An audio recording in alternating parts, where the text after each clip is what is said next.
Hey, see that lovely lady right there? That is A.J. McCarron's girlfriend. Whoa! Wow. So you quarterbacks, I'll tell you. So if you're in Alabama, you might want to get out in the front yard and throw the ball around with Pop. That's what he said. And ESPN... He didn't say anything about niggers. You didn't let me finish. I'm sorry. And when you're done throwing the ball around with Pop, you go get yourself a few. And you tell them they must be lost coming across your front yard. 2nd and 10 Irish.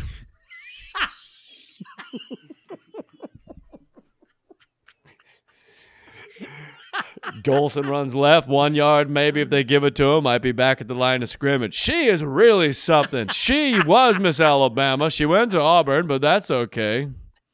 Look at this guy. Lovely lady. Lovely lady. Lovely. Now, any of your players with an apostrophe in their name, you know what I'm saying. Hey now.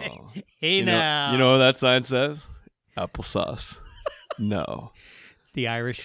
My wife, when she was with Bobcat, she was walking into some deli on Ventura Boulevard. Not Jerry's, but the other one on the other side. Fuck it. Jerry's Deli. Just okay, let's why call let the it truth Jerry's. get in the way of a good story. Hank Kingsley. What's his real name? Ben Kingsley? Hank. Hank Azaria? Jeffrey Tambor. Hank. Ben Kingsley comes out in his Gandhi outfit. I'm thinking of fucking Hank from the Larry Sanders Show, whose real name is Jeffrey Tambor, but on the show his name is Hank Kingsley. You say Ben Kingsley, I'm picturing the exact same story I'm about to say with fucking Ben Kingsley from Sexy Beast and the Academy Award winner from Gandhi. Yeah, Ben Kingsley comes out, shaved, bald, glasses, dressed as Gandhi. He's got a blonde on each arm, looks at Bobcat and goes, Bobcat, hey now.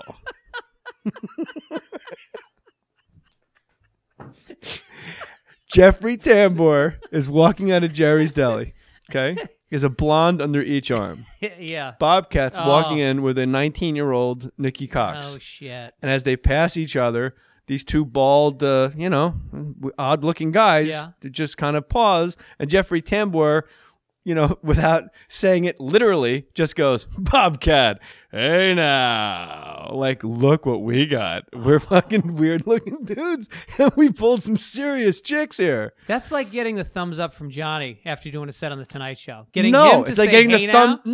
No, it's yes, but not in that situation. In that situation, it was like getting the thumbs up from fucking Byron Allen. Yeah, but Jeffrey Tambor saying, hey now, that's Yeah, but he's saying, hey huge. now, like, look at how I look at how you look, but look at the hot chicks we're with. We were getting over on everybody. I think there's a little irony, though, because he's not Hank in that case. He's whatever that Jeffrey Tambor. I think he's saying... He's Ben Kingsley. He's Ben Kingsley. What he's saying is... Yes.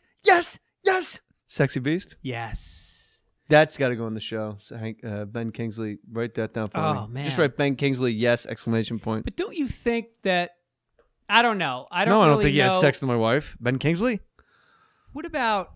wasn't there a fight involving him at one point? Didn't he get in a fist fight with somebody drunk? Who?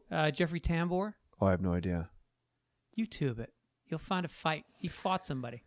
No, he didn't. Yeah, I swear to God. Are you putting me on? Why is your second Google search Greg Fitzsimmons' young wife? That shocks me. I've never Googled Is her name? myself. Can I say her name?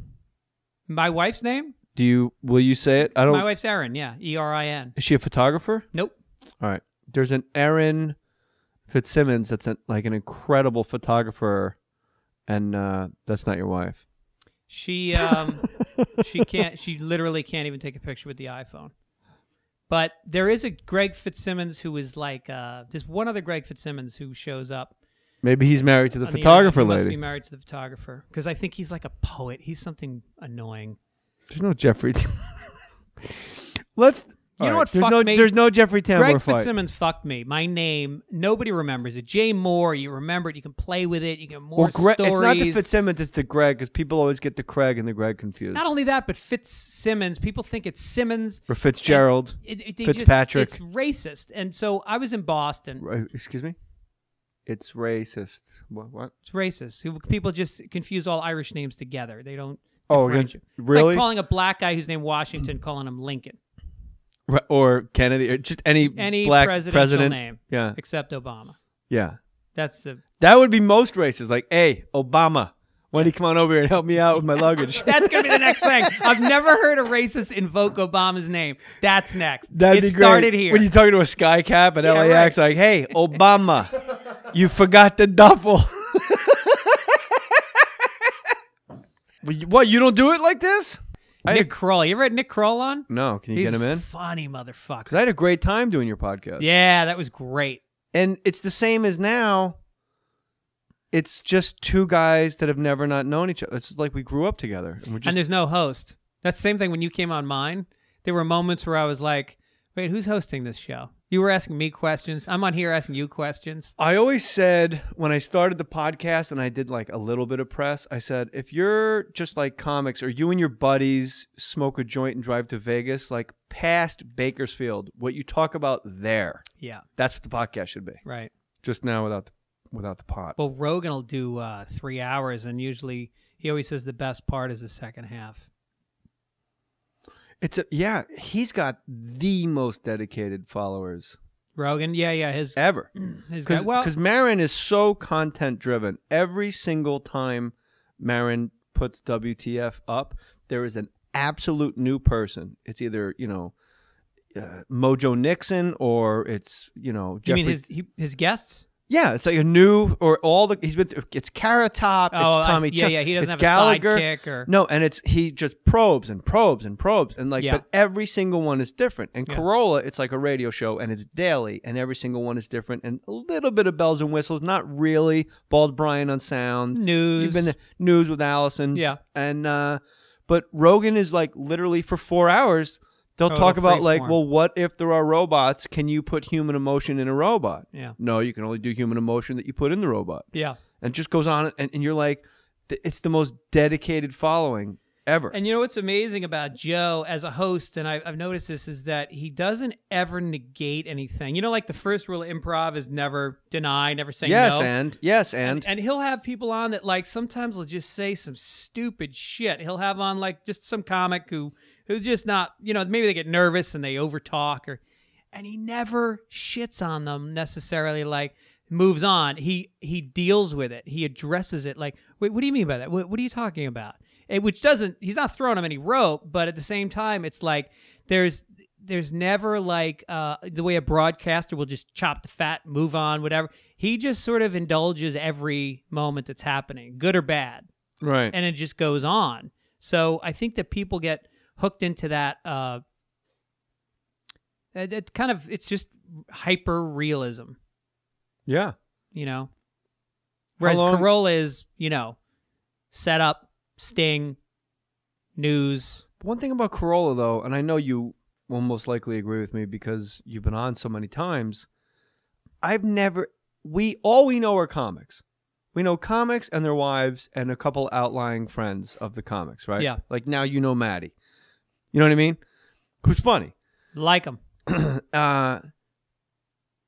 Corolla, more than any comic that I know or if you say picture frames, he just goes for 12 minutes about picture frames. Not only that, he's got an angle on it that you haven't heard before. Yes, but he hasn't. Yes, and it sounds like I'm disagreeing with you, and I'm like emphatically agreeing with you. Yeah. If you those wheels in the carnival, like you can't possibly win because it's mom, pop, sis, all the cards in the deck, every number, every moon sign, every asteroid, and then there are animals and shit, and there's fucking every finger on your hand. Like he's one of those. If you spin that wheel and it comes up tick, tick, tick, tick, tick, tick, aluminum siding. Oh God! And he just closes his eyes, and for like 12 minutes.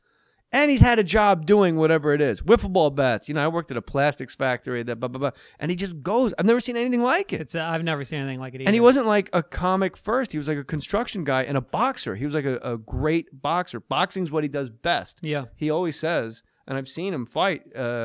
He can't be a better comic he can't be a better boxer than comic because he's just too goddamn good. He's the only guy. I don't know any other comic that if you just go bottled water, or not bottled water, bottled sparkling water. He just go. Have you? Maybe Greg. Maybe Proops. Yeah, Proops is pretty amazing, but the difference is like Corolla is a working man. He's an everyman, And with Proops, I think there's a sort of an erudite appeal. Like you enjoy Sort of. his language. Super erudite. Yeah. So I think that, but the thing about Carolla is that he also structures his rants. Like in all of his Aspergery ranting, he still knows how to dismount. He may be all over the place, but like he's also thinking about how this thing ends. Yes. That's what's really amazing about it. He doesn't just launch off into the fucking ether world with like a half-assed idea. He's got like, here's the topic, here's the angle on it, here's what gets me angry, and here's my resolution. Okay, to but it. here, freeze that. Just to have that immediately, he's already head and shoulders above anyone we know. Yeah. And none of us celebrate this. I mean, you and I are right now. But like in the community, you know, Patton Oswalt's incredible and he's a genius and he's great. And Bill Burr is so good and funny. And Louis C.K. is now like, he's really upper rarefied air. And all these guys. But Carolla, no one ever goes, I don't think you understand what the fuck Carolla's doing because it blows the shit. And he's the only one doing it every day. Every day. And up at the crack of dawn doing radio with every fucking shit city in America. He's up doing it. He works hard. On the road every weekend, producing, overseeing other podcasts. Yeah. And you know what he does? He has Racing no cars.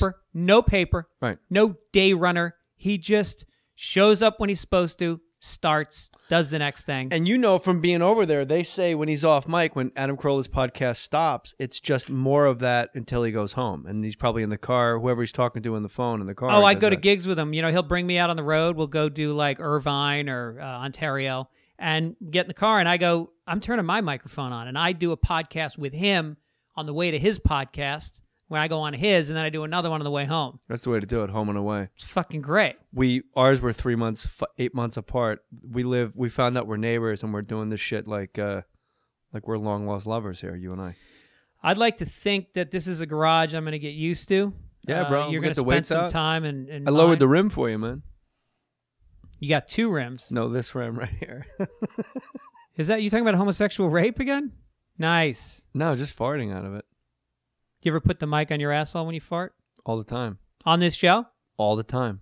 That's awesome. I've never had the balls to do that. Go to the iTunes comments. This guy just farted into the mic. I'm out.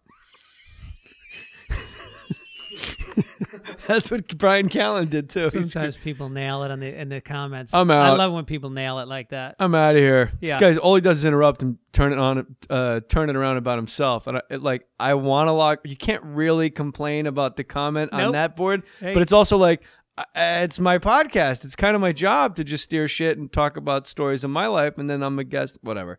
No, that's what I get. My comment will be like, "Yeah, Greg, you get in fights a lot, and you're tiny. Unsubscribed."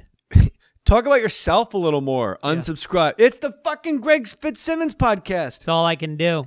And what's hard about it is like you're narcissistic, I'm narcissistic, and so there's a certain point where you're drawing from that well to do podcasts all the time. But there's also like you're keeping your eye on that line that you don't want to cross, where you become, say, Patton Oswalt or somebody where you're talking about your life like it's fast, hard-breaking news, and everybody is just like Kathy Griffin. Oh, I mean, you know, I was at Brooke Shields' mom's divorce party, and you're like, what the fuck? Yeah, you don't want to cross over.